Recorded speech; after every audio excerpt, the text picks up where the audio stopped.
Welcome to the home of the DIY movement, where we build stuff and paint things. All right, y'all, welcome back. Another Way Back Wednesday. Where we last left off, man, last video, we talked about the Red Rocket 64 and how we painted that car here. During that time, I acquired this 61 bubble top.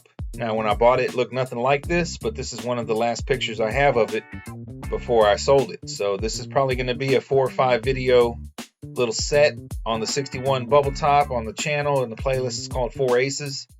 The reason why I named it 4 Aces is because I also had the 64 when I bought this, so hence 4 Aces. I'm also used to be a big poker player.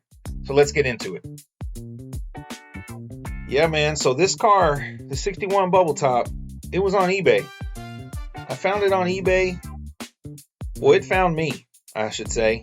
And this thing was relisted like 2 or 3 times, and I was watching it, and I don't know why it never sold, because since then, this was probably 2019. So, you know what, 7 years ago? Since then, I have not seen a bubble top in this condition for the price that I got it for. I will also add, I have not seen a bubble top in the condition of the car when I was done with it, which sold for what I sold it, which has sold for what I sold it for, which sometimes I think I sold it too cheap, but sometimes you have to do stuff like that if you have something else in the deck, and take a loss here to make up for it somewhere else. So this car was listed on eBay out of Tulsa, Oklahoma, which is approximately 8 hours north of me, 8 to 9. And man, it was listed and relisted, and it never sold.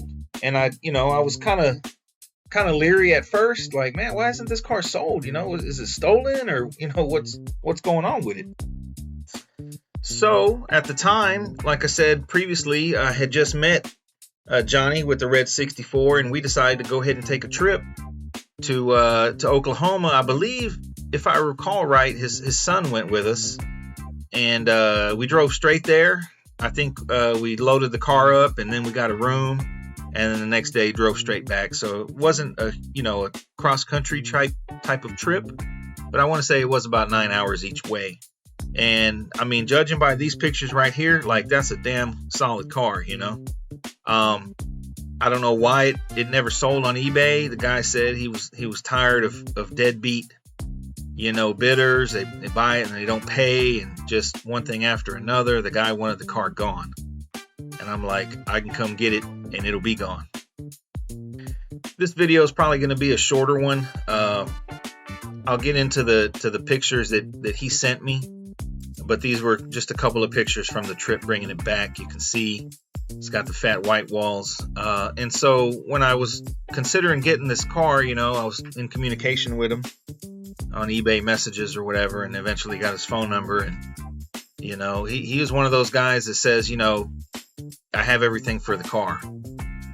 And like I said previously, man, that could mean a lot of different things. I mean, really, it should only mean one thing. It should mean that you have everything for the car, but a lot of times guys will buy these things in pieces. They're told all the pieces are there, and then when they get tired of it, they go to sell it, and they think all the pieces are there, and they're not. With this particular car, a lot of pieces were there, man. So just for context, I want to say I paid $13,000 for this 61 bubble top right here. And if I remember right, the only metalwork that was done was the center trunk pan once I got it home. It included already re-chromed one-piece front and rear bumpers. It included a reproduction grill in the box. It included reproduction side molding in the box. It also included original grill and original side molding. It included, I want to say, new windshield. It included, of course, the fat white wall Coker tires, which were brand new. It did not include a drivetrain, but it had all the stainless, all the bubble top stainless, which is, pretty much 1 year only, other than maybe a 62 bubble top, but you get what I'm saying. And the thing was extremely solid. I want to say the guy told me that the former owner of Street and Performance owned this car, and I believe that person passed away. I'm not sure. I'm not too familiar with that, but it was a really good car, man. And it did have quarters replaced, and it was in epoxy when we showed up. So the guy swore up and down that, it was complete. And when we got there, it was, I think we drove up there, so it was kind of already getting dark, I believe, or it might have been, I don't know. I want either that, or we stayed at the hotel and then the next morning went to go look. But anyways, the guy had a few different cars there at his house. He was doing work on his personal stuff. This was his personal car. And, kind of once you get to talking to people, you get a good vibe, either a good vibe or a bad vibe about whether they're telling the truth or not. And I got a really good vibe from this guy. He had all the stuff stuffed in the car, had the trunk stuffed. And, we open it up. It's like, oh, there's quarter windows. There's the tracks for the doors, the door glass. Here's all the stainless. Here's the brand new stuff. Here's the brand new bumpers, re-chromed, original one-piece bumpers, which 61 original one-piece bumpers, triple chrome. That's a good, that costs some money right there. And not only that, but trying to find them. So it only took about 10 minutes there to be convinced that I was going to buy the car. And my main concern was, what was the car coated in? Because the guy said it had been coated in this primer for some time, few years. So, he had a little bit of sandpaper, so grabbed sandpaper and just kind of sanded it, and it sanded like epoxy. It sounded like the PPG epoxy. Didn't sand very good, but just the way it didn't sand like a 2K primer. So I was like, okay, I could probably just go on top of this, right? So ended up buying the car. I want to say I gave him 13. I might have got him down to 12. I forgot, but I know it was somewhere around there. And we loaded it up, and we're coming home through the mountains. I didn't realize Oklahoma had mountains, or that part of Oklahoma at least.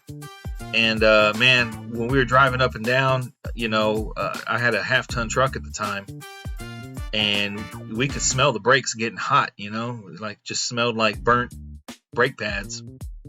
So we pulled over and took a break. Here's another picture of it. I believe we pulled over at Walmart and got some breakfast or something, or some snacks or something for the trip. But man, I was really impressed at the way the hood and the trunk closed, doors closed. And like I say, just finished the 64, the blue 64. Just painted the red 64, I believe, or we're getting ready to paint it. But at this point, I had already painted 3 or 4 full cars. I feel like I'm getting better at it. I was like, man, this is going to be an easy project, and it really was. I remember putting this thing together. Really, the most challenging part was the roof stainless, putting it on, and the drip rail and stuff like that, because I didn't take it apart. So when you try and put something together that I've never put together, 61, and I didn't take it apart, we're kind of learning as we go. Whereas, with a 64 or 63, yeah, I can put those things together, even though I didn't take them apart. But anyways, man, I was really excited on the way home. You're coming home, you're full of adrenaline, like, hell yeah, man, we're gonna do this and that. And originally, I was gonna build this thing as a, I guess like a low rod, because me personally, I like the bubble top lowrider on 13s, but for a hard top, bubble top, I think they look best kind of like low rod, and I also think they bring the most money in that style. Same with a 62, 62 bubble top, no brainer, man. Low rod pro touring all the way for the most bang for your buck. But I didn't want to lowride this thing, man. I didn't really want to put 13s on it. I was going to put some big wheels and do a different style and see where that takes me. But I end up not doing that. I end up putting hubcaps on it and calling it a day. But yeah, that was the original intention, was to get this car, just get it home safely, first of all, lock it in my possession. When we showed up there, I was really surprised that no one bought this car. I think a lot of people, I think the entire internet slept on this car. Here the car is, a couple days after we got it home, I guess, or probably a couple weeks. Actually, this would have been after we painted the red car, because you can see all the red overspray on the concrete. So first thing we did was take it off the frame and, separate it, build a frame, and then start the paint process. So I want to say this is probably right after we were done with that. Got to have a cold Bud Light. As you can see on the deck lid there, don't drink Bud Light anymore, but used to.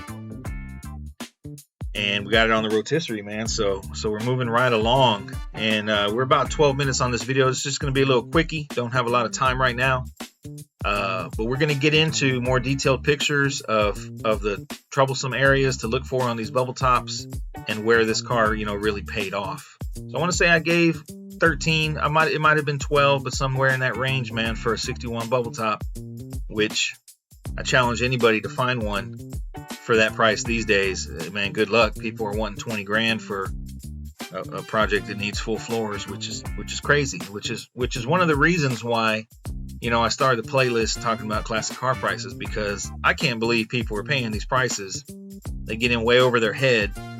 They can't do the work, or they don't want to learn how to do the work, and then they got to get rid of it, and they expect other people to pay, what they paid, which is crazy.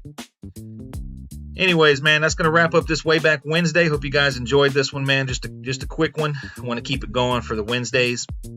Next one, we're going to get into what we find when we unbox all this stuff, man. Hope you guys enjoyed it. Y'all stay tuned for the next one.